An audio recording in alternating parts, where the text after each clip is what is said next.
I'll put you on the spot here with the rest of the conferences that are planning to play. Do you think that they're going to be able to play football this fall? I think they will. I really hope they do. I really do. And here's the reason why I hope they do and they have success with it. And it's not what the answer that people would think of.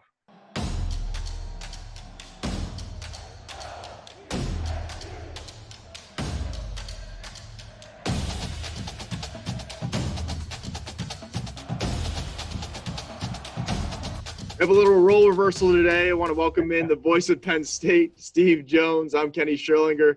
And Steve, let's just get right into it. You've been doing this for a long time. I'm sure you really never imagined that you would have a fall season like 2020 due to COVID-19. So how are you coping with this, and what are your thoughts about all this situation going on right now? Well, you have no choice but to cope with it. You have no choice but to push forward with it. I mean, the only element I've always felt the entire time when it came to making decisions is I always feel you shouldn't make a decision until you have to make a decision. In other words, keep working on options, but don't make it till you have to. But the decision's been made, so all of us have to live with it. We have to cope with it, and we have to move forward. So now you have to ask yourself, how's it going to look? And I think by next week, we'll have a better idea about the concepts that the Big Ten is putting forward as to how they would like to attempt a fall sports season in the spring semester. And that includes women's volleyball, men's and women's soccer, obviously field hockey, and the one everyone really talks about more than anything else is football. So let's see what the concepts that they have. I think it could be intriguing. Sandy Barber, the AD at Penn State, talked yesterday in a Zoom press conference. What were your thoughts after you heard her speak yesterday? Well, the primary thought I had was about the fact that they are ahead on concepts. I mean, I know what the headlines are. I can really care less about the headlines. I care about what it's going to look like moving forward. And the fact that was the part that jumped out to me, was that they already have concepts as to how they think this can look in a spring semester. I mean, this part about spring football is a little bit of a misnomer. It's a spring semester. It just depends on when you want to start. And I think the key to it is A, the viability of it. They have confidence in it. And then number two, that they've already started working out how they think it could look. I think for me, I want to make sure a couple things. Number one, in order to do this, you have to practice smart. Yeah, there's no getting around it. But life of practice has changed over the decades I've done this. And James Franklin hits during the course of the week, but hits during the course of the week. He's very careful about how often he hits, when he hits, and so forth, because you want to make sure that you're as fresh as can be on a Saturday anyway in a normal situation. So it's how you practice, I think, is going to be the key to this. Yeah, the games are tough enough. And also, how many of these do you want to play? Because I am a big believer in this, that you should play enough games where you feel like you have a semblance of a season. That's why I've talked often about, hey, look, let's play 6 divisional games and then a championship game. Because I think the 2021 season should be 12 full games. Now, whether you want to start Labor Day weekend or you want to start the weekend after, just to buy a little time, that's fine. But how you practice is going to allow you to be able to handle these schedules. So you're looking at it kind of how I've looked at it. You don't want to have 2021 and so on being affected by 2020. So that's your thought process with the 6 games and yes, trying to have football in the spring, but not affecting the next year. Right. So I'm sitting there and I'm on the Zoom call. I would be the dumbest person on the call. So let's start with that. But if you're brainstorming ideas, that would be what I would talk about. Hey, play 6 divisional games. They're close. I don't know if you use domes or not.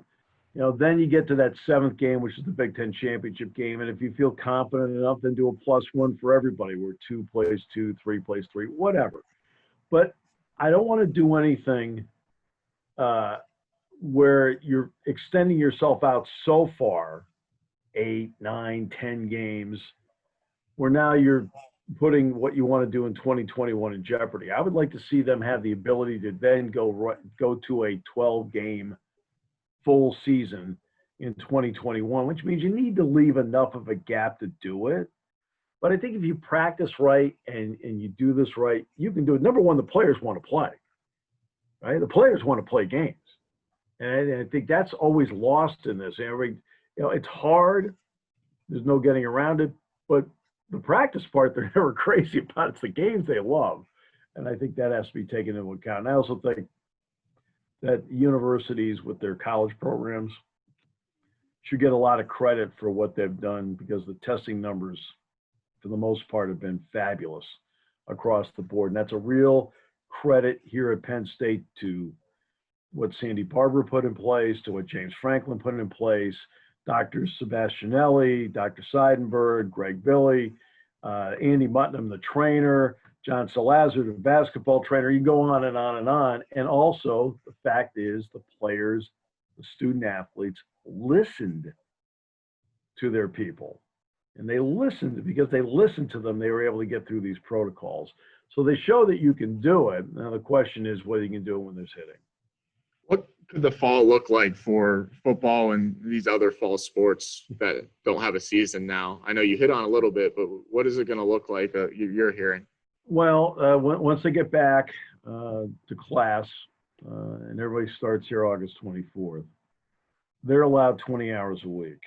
So in the 20 hours a week, that includes meeting time, that includes strength and conditioning, and it also includes their ability to then go out on the field on their own and work on concepts out there. The fact that they had the 10 walkthroughs and then they had the 4 practices, those 14 outings are equivalent to what a spring practice would have been anyway, which is 15. And they were able to get firsthand application of what Kirk Shiraka's offense is going to look like. They were able to get firsthand application of some of the tweaks and changes Brett Pry wanted to make.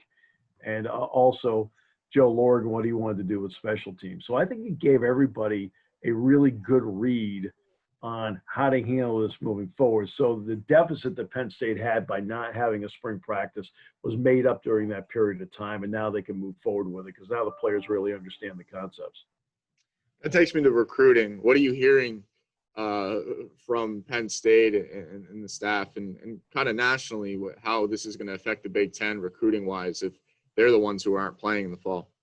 Well, first of all, James Franklin and his staff do a great job in recruiting. Penn State's back where they are for a couple of reasons. They're back where they are in all this, A, because of how they recruit, and B, how they develop. And it does, even if you're a 4-star guy, can you make a 4-star guy play like a 5-star guy? They've done that. And that's where the player development comes in. If you're going after the players, and Penn State's going after obviously big name players, but they're also going after players that form a team. And that's how they've recruited the entire time. There are only X amount of spots across the board anyway. You're only allowed 25 spots. So Alabama has 25, Clemson has 25, Penn State has 25, Ohio State has 25. It's how you maximize your 25 and how you form a team out of your 25 and then integrate it in with the others to get to 85. And Penn State's always had a brilliant ability to do that. So that's not going to be, I think, an issue for Penn State moving forward. Could be an issue for some other programs, but not here. Moving kind of to basketball, because that's kind of a sport that could be stuck in the middle of this. They're not a fall sport, but they start in the late fall. What are you hearing about basketball in the Big Ten and around the country? Basketball was able to go through its, they started July 20th. They finished up August 4th. They were supposed to go the 6th, but Pat Chambers did what he did a year ago. He felt they did so well in the practices, and I can tell you in watching them, they did, that he gave them that day. He said, look, we're done. I'm going to give you the time off, the day off. That's always a big boost for them going in. And then they're supposed to be back, I think, September 29th. In terms of the ability, they can do stuff on their own, but September 29th, they'll be back. The NCAA has more control over this than they do football. In football, the NCAA doesn't have much control. It really goes conference by conference, and I think that's been evident by what we've watched in the last week to 10 days. Basketball is different because of the NCAA tournament. Dan Gavitt is the one that is in charge of the NCAA tournament. Dan Gavitt is somebody who has a great reputation, is a forward thinker, and is someone who has the confidence of everybody in the sport. If Dan Gavitt feels, based on all the information that he has, that they can do this, then I think you'll see them play basketball. You may see, I mean, it could be a case where, and that decision, by the way, on what they want to do with the NCAA tournament is going to be made next month. And right now, from my understanding, is everything at the moment is full steam ahead on moving forward with the college basketball season. And those are his words. Those were Dan's words. All right. Now it's a question of what the conference wants to do. Do you will you allow a tournament? Penn State's supposed to play in Charleston. Do you allow them to play in a tournament? It's right before fall break anyway. Do you allow them to go down there? Are the conditions right where you can put them really in a bubble for a few days and play 3 games? Do you allow a non-conference game with Seton Hall? Do you allow that game with Florida in the Barclays Center in December? Or do you expand to a true round robin 26-game Big Ten season? And obviously the virus is going to determine part of this. There's no question about that. And then how do you schedule it? Travel, people make a big deal out of travel. That's because people don't, for the most part, don't get travel. They don't get it. And they don't get it because they don't experience it. So it's completely understandable. Travel for college sports works like this. Leave arena or stay or locker room. Get on bus. Bus goes directly to airport. You go directly on the plane. You fly to a location. Bus is waiting for you at location. Bus takes you to hotel. Nobody leaves the hotel until game time. And then you get there, you play the game, you get on the bus, go back to the airport, and then you fly back.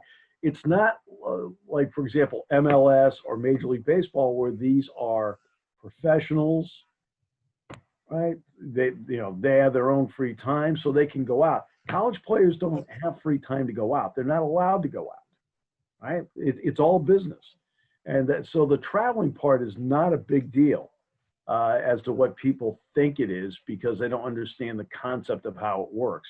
You've heard about Major League Baseball rumors about a team going out and they went out in the town or they went to a casino, whatever. That doesn't happen in college.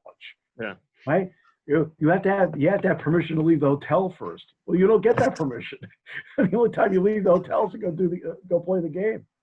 Yeah, very streamlined atmosphere there when you're traveling on the road in college athletics. So you got a busy radio schedule coming up today as well. So have a good lunch, and we'll talk to you soon.